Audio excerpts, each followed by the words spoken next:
Hey everybody, I'm Kristin Page, one of the co-founders of Micah's House, and I just want to take a few minutes to share some thoughts with you. If you have been on social media and seen us in the past few days, you know that July is our birthday month, and we are 5 years old.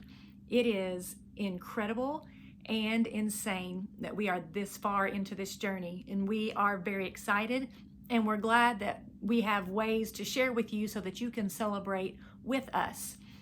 Shane put out a video a few days ago that explained kind of how we got started and what our backstory is. So I don't want to repeat what he said. So if you didn't get a chance to see that, find that video and watch it so you'll have that information.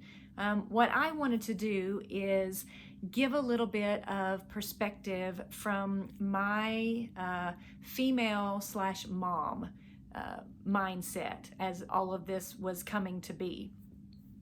When Micah's House first started and we were trying to figure out policies and procedures and programming and all the things that had to be put in place before we could even have any Micahs live with us, I had things going on in my own home.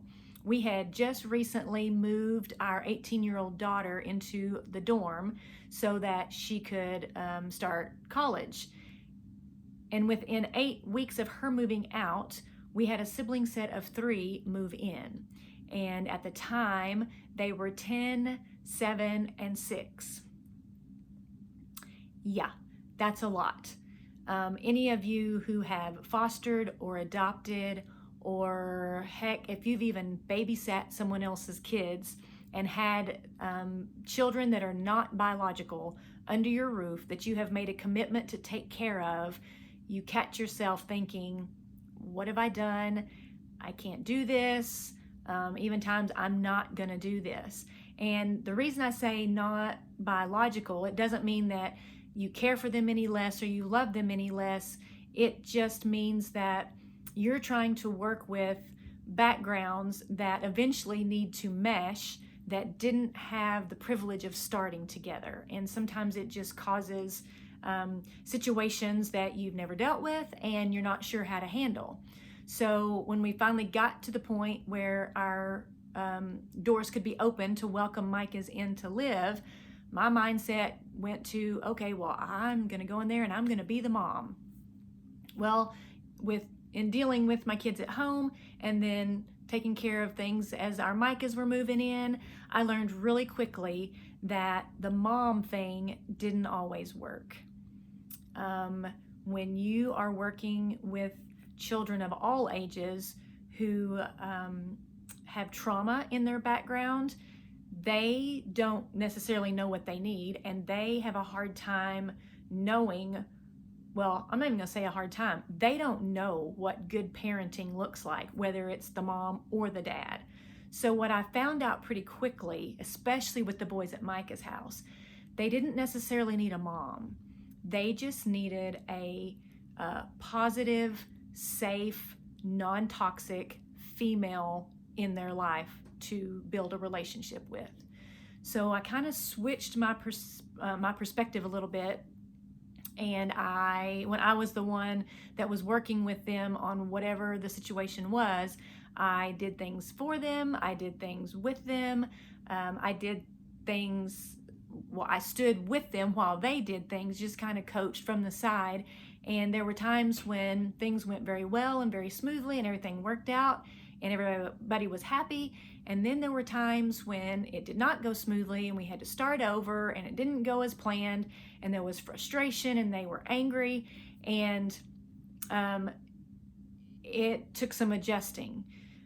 But for me, in being a part of it and in watching it, I had to remind myself that the positive thing in it for them was that they were working with me as a female, learning how to communicate, learning how to build a relationship with someone of the opposite sex in a healthy and safe way.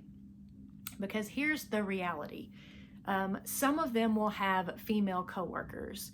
Some of them will date and marry females. Some of them will have female children, and they are going to have to know what a healthy relationship looks like with them. So outside of being a mom, I have shifted my goal to be a positive female role model.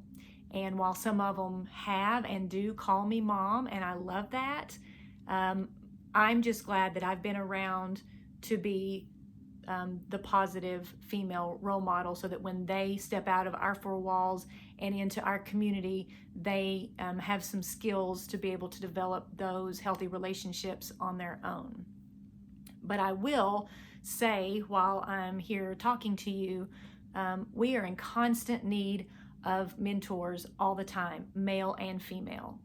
But I want females to know especially that you are valuable to us and you are needed.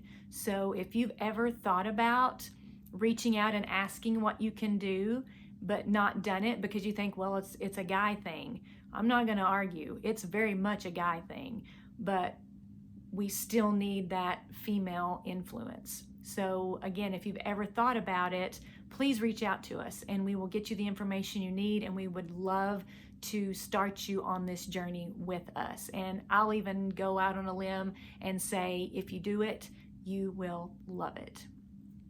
All right. Before I go, I just want to say thank you to those of you who already support us in some way, no matter what that way is. We cannot do this without you. You are crucial to our existence, and we need you, and we love you, and we thank you. We're excited that you're here to celebrate with us this month, and hopefully in the near future, we will be able to move about freely, and you can come by and visit us so that we can welcome you into our home.